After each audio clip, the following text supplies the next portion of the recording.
Hi hello everyone. అందరికీ నమస్కారం. నేను మీ నివి. వెల్కమ్ టు ఎర్నెస్ తెలుగు స్టోరీస్. ఈరోజు కథ మాంగళ్య బంధం పార్ట్ 7. ఇక కథలోకి వెళ్తే,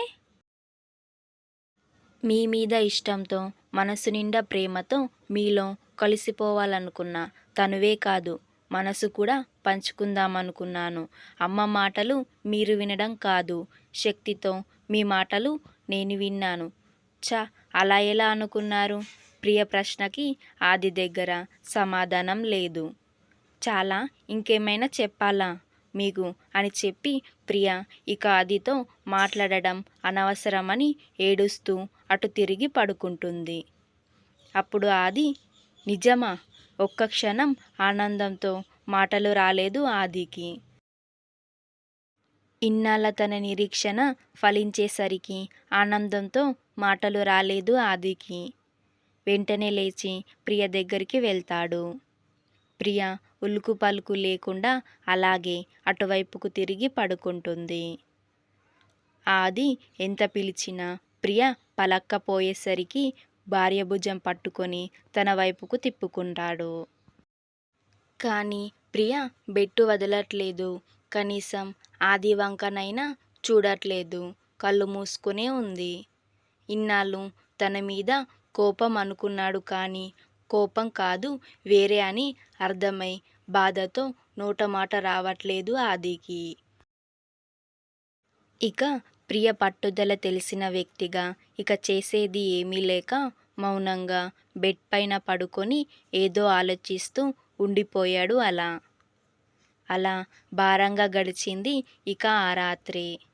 ఇక రేపటి సూర్యుడి వెలుగుల్లో ఇద్దరూ తమ మధ్య ఉన్న భేదాలన్నీ దాటుకొని ప్రేమతో తెల్లారింది. ఎప్పుడు ప్రొద్దున్నే లేచే ప్రియ ఇంకా ఇవాళ నిద్ర లేవలేదు. ఆ ఇరుకైన సోఫాలో ముడుచుకొని పడుకొనుంది. ప్రియ ఇంకా తనతో ఆటలాడుతుంది అని అనుకొని ఇక చాలు ఈ ఆటలు అని మనసులో అనుకొని అలా అమాంతం ప్రియని ఎత్తుకొని బెడ్ మీద పడుకోబెడతాడు ఆది. ఆ చర్యకి ఒక్కసారిగా నిద్రలో నుంచి లేచి ఆదిని చూస్తుంది ప్రియ. అలా తనని కోపంగా చూస్తున్న ప్రియ నుదిటిపై కళ్ళపై ముద్దు పెడతాడు.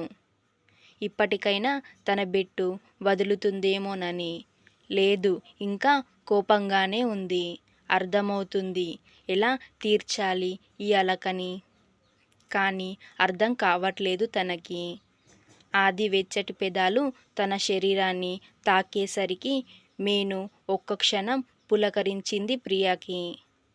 అలా బుగ్గలపై వాలుతున్న సిగ్గుని కనబడనీయక తన బెట్టుని అలా మధ్యలో వదిలేయలేక లేని విసుగుని ప్రదర్శిస్తూ బుంగమూతి పెడుతుంది. అప్పుడు ఆది, సారీ, నాదే తప్పు. నువ్వెంత ఉన్నతంగా ఆలోచిస్తావో తెలిసి కూడా అలా ఆలోచించాను చూడు, నాదే తప్పు అని చెప్తూ ఆది ప్రియ పక్కన పడుకుంటూ ప్రియ నడుంపై చెయ్యి వేసి తన వైపుకు లాక్కుంటాడు. అప్పుడు ప్రియ టక్కున తలెత్తి ఆది కళ్ళల్లోకి సూటిగా చూస్తుంది.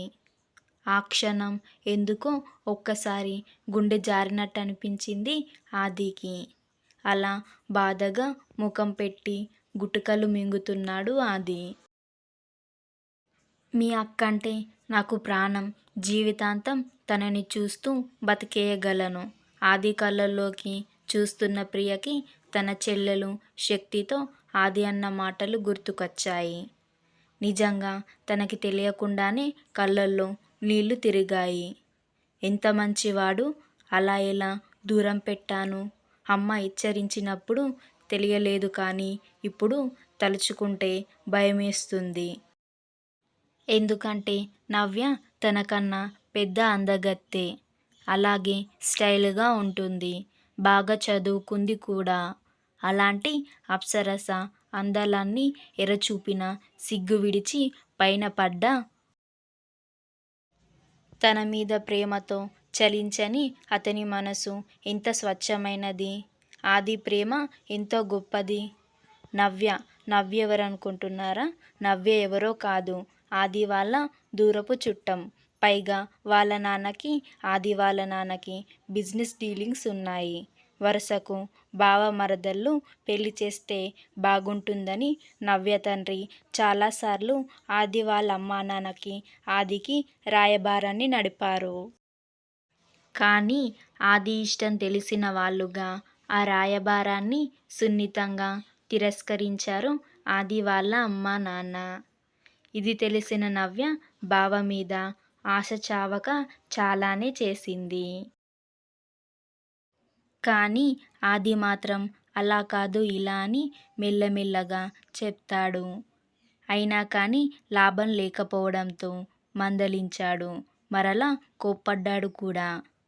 అయినా ఏం లాభం? నవ్య ఆశ, ప్రేమ రెండూ చావట్లేదు. మొన్నటికి మొన్న ప్రియకి ఆదికి మధ్య ఉన్న ఎడబాటు తెలిసి బావ దగ్గరికి పరుగున వచ్చింది. వచ్చి తనతో ఏం తక్కువ, తన భార్యలో ఏం ఎక్కువ అని అడిగింది. బావ మనసు గెలవడం కోసం తన అందం చాలదా, ఇంతకంటే అందమా తన భార్యది అని అనుకుంటూ ఏమాత్రం బెరుకు గాని మోమాటం గాని లేకుండా, దానికోసం సిగ్గు లేకుండా ఆఫీస్లో ఆదిపైన పడిపోతూ ఛ! ప్రియ చెల్లెలు శక్తి కళ్ళారా చూసింది ఆ విషయాన్ని. అయినా ఆది ఏం చేశాడు? చెంప చెల్లుమనిపించాడు. ఈ ఒక్క సంఘటన చాలదా ఆది మనసేంటో చెప్పడానికి, ఆది ప్రేమేంటో చెప్పడానికి? అదంతా చూసిన శక్తి ఆదితో చాలా భయపడ్డా బావా, ఆ నవ్య నీ మనసెక్కడ మార్చేస్తుందో అని. ఈ పిచ్చిదేమో పంతంతో నిన్ను దూరం పెట్టింది. ఎక్కడ మీ ఇద్దరి మధ్య ఆ నవ్య వస్తుందో అని భయమేసింది అని చెప్పి ఏడుస్తున్న శక్తిని ఆది ఓదారుస్తూ ష్, ఊరుకో మరదలు పిల్ల, ఏడవకు అని అంటూ ఆది శక్తి తల నిమురుతూ ఒక నవ్వు నవ్వాడు. ఇంకా ఏడవక ఏం చేయమంటావు బావా? దానికేమో అర్థం కావట్లేదు. నిలువెత్తు ప్రేమని ఎదురుగా పెట్టుకొని అనవసర పంతాలకు పోయి నిన్ను దూరం చేసుకుంటుంది. ఒక ఆడది ఒంటరిగా కనబడితే చాలు ఎలా లొంగదీసుకోవాలని చూసే ఈ లోకంలో బట్టలు చించుకొని మరీ మీద పడ్డా చెదరని నీ మనోనిబ్బరానికి నాకు మాటలు రావట్లేదు బావా. అలాగే చాలా గర్వంగా కూడా ఉంది అని అంటూ శక్తి ఆది చేతులు పట్టుకొని ఏడుస్తుంది. చెల్లెలు మాటలు విన్న ప్రియకి నెత్తిన పిడుగుపడినంత పనైంది. పెళ్లి పనుల గురించి ఆదితో మాట్లాడాలని ఆది కోసం ఆఫీస్కి వచ్చిన శక్తికి, అలాగే తనకు కాబోయే భర్త కంటపడింది ఈ సంఘటన.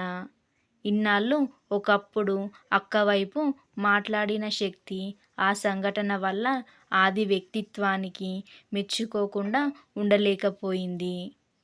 చెల్లెలు చెప్పిన ఒక్కో మాట గుర్తొస్తుంటే ప్రేమతో ఆదిని దగ్గరికి తీసుకొని తన ప్రేమని చెప్పి తనని తాను అర్పించుకోవాలని ఉంది. కానీ ఏం లాభం? అర్థం చేసుకోవట్లేదు కదా ఈ మహానుభావుడు అని అలా చూస్తుంది ఆదిని. ఈ విషయం ఆది ఎక్కడ చెప్పొద్దన్నాడు శక్తికి.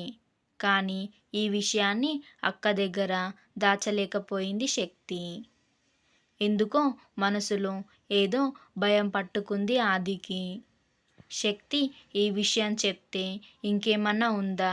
అసలే తన భార్యామణికి ముక్కు మీద కోపం. ఇప్పటికే దూరం పెడుతుంది. ఈ విషయం తెలిస్తే ఇంకెంత దూరం పెడుతుందో తన నుంచి అని. మరి ఆ తరువాత ఏం జరిగిందో తెలుసుకోవాలంటే అద్భుతమైన కథనంతో, ఊహించని ట్విస్ట్లతో, క్యూట్ రొమాంటిక్ సీన్లతో సాగే ఈ కథ యొక్క నెక్స్ట్ ఎపిసోడ్ కోసం మన నెక్స్ట్ వీడియో చూడండి. కథ నచ్చితే లైక్ చేసి కామెంట్ చేయండి. ఇంకా ఇలాంటి ఇంట్రెస్టింగ్ వీడియోస్ కోసం మన ఛానల్ని సబ్స్క్రైబ్ చేసుకోండి. Thank you for listening.